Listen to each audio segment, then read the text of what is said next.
Contract जो होता है वो थ्री पार्ट में डिवाइड है: creation, for execution, responsibility. Creation को फर्दर डिवाइड किया गया है थ्री पार्ट में: express content, implied content, QC content.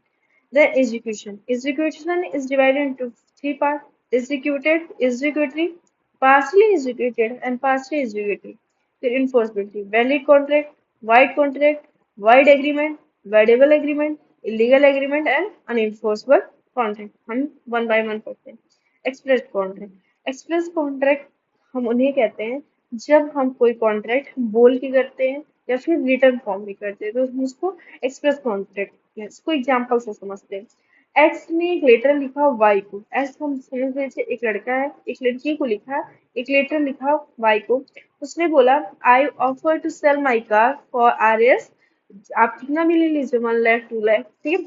हम आपको ऑफर करना चाहते हैं कि हम 1 लाख की कार आपको बेचना चाहते हैं। फिर वाई ने एक लेटर लिखा एक्स को कि हम रेडी हैं उस कार को बाय करने के लिए। It is an express contract made in writing. ये क्या है? एक एक्सप्रेस कॉन्ट्रैक्ट है जिसको हम लिख के या बोल के हम दोनों कर सकते हैं, ठीक है।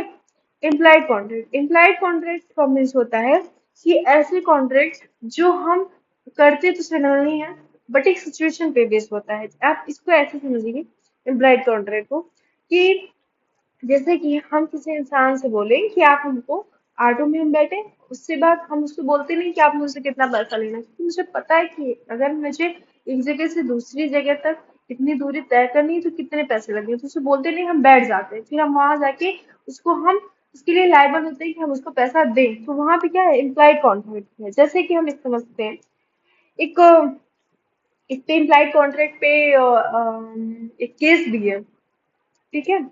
अम, हाँ, ठीक है। तो हम इसको समझते हैं।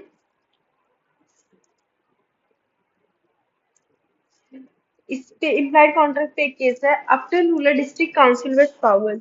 अपटन Rural District Council west power में ये था कि एक पावर था, एक कंपनी थी जहाँ पे आग लग जाती है, और एक इंसान होता है जो क्या करता है, वो कॉल करता है, तो वो आते हैं फायर ब्रिगेड वाले और उसे आग को बुझाते हैं। फिर वो जब आग बुझ जाती है, तो फिर उसके बाद वहां पे क्या होता है, जो पावर कंपनी होती है वो क्या करती है, वो मना कर देती है उसको चार्ज करने के लिए, क्योंकि बोलती है ये तो हमारे सर्विस जोन में आता ही नहीं है। फिर ये कोर्ट में जाता है मामला, तो कोर्ट बोलता है कि ये इम्प्लाइड कॉन्ट्रैक्ट है, आप उसने अपना काम को परफॉर्म किया, उसने अपना वर्क परफॉर्म किया, तो ये आपकी लाइबिलिटी है कि आप उसको पैसा दें, और उसने आपका काम किया है। अदर इससे ये डजंट मैटर कि वो आपके सर्विस काउंसिल में आता है कि नहीं आता है। तो ये बहुत इंपॉर्टेंट केस है। I think I am not mention, but आप यहाँ पे मेंशन कर लीजिएगा कि इम्प्लाइड कॉन्ट्रैक्ट में एक case law Upton Rural District Council west power. Then आता है हमारा quasi contract. Quasi contract means होता है कि ऐसे कॉन्ट्रैक्ट जो हम कॉन्ट्रैक्ट करना नहीं चाहते बट हमें लॉ इम्पोज करता है कॉन्ट्रैक्ट करने के लिए। जैसे कि अगर हम किसी की वॉच अगर हम पड़ी हुई कहीं मिल जाए, कोई गुड्स मिल जाए, और ये हमारी लायबिलिटी है कि हम उसे ढूंढ के वापस करें, ये नहीं कि हम उसको रख लें। ये कोर्ट लॉ इम्पोज करता है कि अगर हम किसी अन्य व्यक्ति का, हमको कोई चीज मिलती है तो हम उसे वापस फिर उसे दे दें। फिर आता है second, on the basis of education of performance. तो फर्स्ट है educated contract. Educated contract means होता है कि अगर हम तुरंत कोई चीज ले रहे हैं, हम तुरंत उस चीज को, हम कॉन्ट्रैक्ट को परफॉर्म कर रहे हैं। जैसे कि अगर एक्स ने ऑफर किया कि हम एक कार आपको देना चाहते हैं, और वाई ने उसको एक्सेप्ट कर लिया, ठीक है, उस ऑफर को, और सडनली हम उसको आपको पैसा दिए और आप मुझे कार वापस कर दिए, तो एग्जीक्यूटेड कॉन्ट्रैक्ट हो जाएगा कि हम आपसे कोई चीज दें और आप हमको भी, जैसे कि हम कोई शॉपकीपर एक दुकान में जाते हैं और हम उससे बोलते हैं मुझे एक पेन दे दो, हम ऑन द स्पॉट क्या करते हैं कि हम उससे एक पेन लेते हैं और हम उसको मनी दे देते हैं जितने का पेन होता है। तो ये क्या है? एक एग्जीक्यूटिव कॉन्ट्रैक्ट है। अब फिर आता है एग्जीक्यूटिव कॉन्ट्रैक्ट। एग्जीक्यूटिव कॉन्ट्रैक्ट क्या होता है कि एक पार्टी जो होती है, both the party have contract to still perform their obligation। दोनों पार्टी का कॉन्ट्रैक्ट करने के लिए अभी उसको परफॉर्म करना पड़ेगा। इसको एग्जाम्पल से समझते हैं तो आपको समझ में आएगा। जैसे कि हम कोई चीज डिलीवरी किए, ठीक है, हम लोग, ये भी इसमें एक ऑप्शन होता है, जैसे कि हम लोग कोई चीज ऑर्डर किए, ठीक है, एग्जीक्यूटिव कॉन्ट्रैक्ट में, और हम जब कोई चीज ऑर्डर किए और हम कैश ऑन डिलीवरी कर लिए, ठीक है, अभी वो आपको सामान पहुंचाया नहीं है और आपने पैसा दिया भी नहीं, तो क्या है, अभी कॉन्ट्रैक्ट हुआ नहीं है, ठीक है। तो जब वो पहुंचेगा और आप जब उसे देंगे, तो अभी दोनों ने क्या किया है, या फिर दोनों ने, अभी आप लोगों ने क्या किया, कॉन्ट्रैक्ट परफॉर्म नहीं किया है। जैसे कि यहाँ पे एग्जांपल दिया है, एक्स ने एक ऑफर किया वाई को कार बेचने का, और वाई ने एक्सेप्ट भी कर लिया, लेकिन अभी कार डिलीवर भी नहीं हुई है और उसने पैसे भी नहीं दिए। तो अभी क्या करना है कि दोनों को ऑब्लिगेशन उसके फुलफिल करने हैं।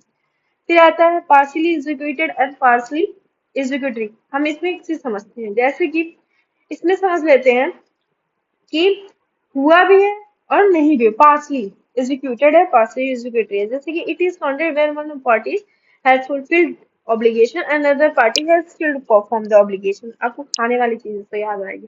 जैसे कि आप इसे क्या कहते हैं, एग्जाम्पल्स मेंशन भी कर सकते हैं अपने एग्जाम्स में, कि जैसे partly executed and partly executive contract में क्या होता है कि जब हम कोई चीज ऑर्डर करें और मैंने कैश ऑन डिलीवरी ना करके हम पेमेंट कर दें, तो ये हम क्या हुआ, हमारी तरफ से तो हो गया, लेकिन अभी उसने परफॉर्म नहीं किया, उसकी जो ऑब्लिगेशन था वो नहीं परफॉर्म किए। तो यहाँ पे क्या हुआ कि पार्सली एग्जीक्यूटेड और पार्सली एग्जीक्यूटरी परफॉर्मेंस है, ठीक है। ऑन द बेसिस ऑफ इन्फोर्सबिलिटी, सबसे पहले आता है वैलिड कॉन्ट्रैक्ट। वैलिड कॉन्ट्रैक्ट क्या होते हैं, ऐसे कॉन्ट्रैक्ट जो ऑफर एंड एक्सेप्टेंस हो, लॉफुल ऑब्जेक्ट हो, इंटेंशन टू क्रिएट रिलेशनशिप हो, lawful object, lawful consideration and concern side item, ये सारी चीजें जब फुलफिल होगी, जो सेक्शन 10 के एलिमेंट्स जब फुलफिल होंगे, तो इसे हम वैलिड कॉन्ट्रैक्ट कहते हैं, ठीक है। जैसे कि एक्स ने ऑफर किया वाई को कार बेचने के लिए और वाई ने एक्सेप्ट के लिए, एक वैलिड कॉन्ट्रैक्ट है। वाइड कॉन्ट्रैक्ट क्या होता है, वाइड कॉन्ट्रैक्ट क्या होता है कि जब कोई कॉन्ट्रैक्ट, वैलिड कॉन्ट्रैक्ट इंटर होता है बट किसी रीजन की वजह से वो वाइड हो जाए। जैसे कि एक्स ने ऑफर किया वाई को एक कार बेचने को और वाई ने एक्सेप्ट कर लिया उस ऑफर को, लेकिन लेटर क्या हुआ, वाई मर गया, ठीक है, डेथ हो गई उसकी। तो ये कहाँ से वैलिड कॉन्ट्रैक्ट, जब आपने कॉन्ट्रैक्ट किया था तो वैलिड था, but after the death of the dead person the contract become wide. कुछ ऐसी सिचुएशन होती है कि जैसे कि हम किसी के घर से हम कोई चीज लेते आते हैं रोज, ऐसे जैसे कि हम किसी का उधार लिए, ठीक है, अब वो इंसान ना रहे, तो ये क्या है कि जब हमने काम उससे मैं ले रही थी तो वैलिड था, लेकिन जब उसके बाद, जब हमारा उसकी डेथ के बाद वो क्या हो गया, वाइड हो गया। इसको एक इजी वे में हम ऐसे समझ सकते हैं कि एक पेंटर है, वो पेंटिंग करता है, आप उसे कॉन्ट्रैक्ट किए कि आपको इस डेट पे हमारे यहाँ आके पेंटिंग सिखानी है बच्चों को, आपका एक स्कूल है, लेकिन जिस दिन उसको जाना रहता है वो एक्ट परफॉर्म करने के लिए, उस दिन उससे एक्सीडेंट हो जाती है और उसके हाथ, तो उसके पर्सनल स्किल है, ठीक है, और कोई उसको सिखा नहीं सकता है। तो जब यहाँ पे क्या हो जाएगा, वाइड कॉन्ट्रैक्ट हो जाएगा, वो नहीं परफॉर्म कर सकता है। क्यों, क्योंकि जब उसने कॉन्ट्रैक्ट किया था तो वैलिड था, वो कर सकता था पेंटिंग। जब उसके बाद उसकी जब हैंड कट हो गई तो उसके बाद वो नहीं कर सकता, तो वहां पे क्या हो जाएगा, वाइड कॉन्ट्रैक्ट हो जाएगा। अब वैलिड कॉन्ट्रैक्ट और वाइड कॉन्ट्रैक्ट में डिफरेंस समझ में आया। वैलिड कॉन्ट्रैक्ट सेक्शन 10 के एसेंशियल एलिमेंट, वाइड कॉन्ट्रैक्ट कि जब वो कॉन्ट्रैक्ट जब बनता है जो वैलिड होता है, बट बाद में किसी रीजन की वजह से, किसी इम्पॉसिबिलिटी की वजह से वो वाइड डिक्लेयर्ड हो जाता है। फिर होता है वाइड एग्रीमेंट।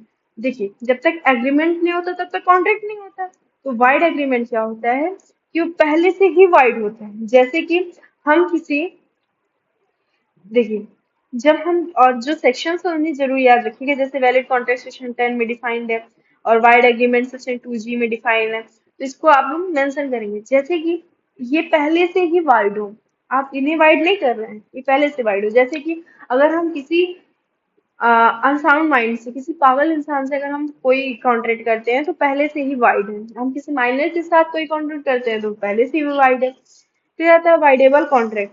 वाइडेबल कॉन्ट्रैक्ट क्या होता है कि सेक्शन 2I में डिफाइंड है। वाइडेबल कॉन्ट्रैक्ट क्या होता है कि दोनों पार्टी एट वाइडेबल कॉन्ट्रैक्ट की, जब कॉन्ट्रैक्ट जो करते हैं वाइड होता है, बट वो किसी के द्वारा इन्फोर्स किया गया हो, ठीक है, उसकी कोई कंसेंट ना हो, तो क्या होता है, वाइडेबल कॉन्ट्रैक्ट होता है। जैसे कि एक्स किसी को मार के ये कह दे कि तुम मुझे ये कार बेचोगे, हम किसी को धमकी दे के कोई काम करवा ले, तो वो कॉन्ट्रैक्ट तो वाइड है ना, कि मैंने किसी से कार तो ले ली, लेकिन वो धमकी देके की कोर्सन के थ्रू की, ठीक है, अपने उसकी फ्री कंसेंट नहीं थी, तो वहां पे क्या हो जाएगा, वाइडेबल कॉन्ट्रैक्ट हो जाएगा। फिर आता है इलीगल एग्रीमेंट।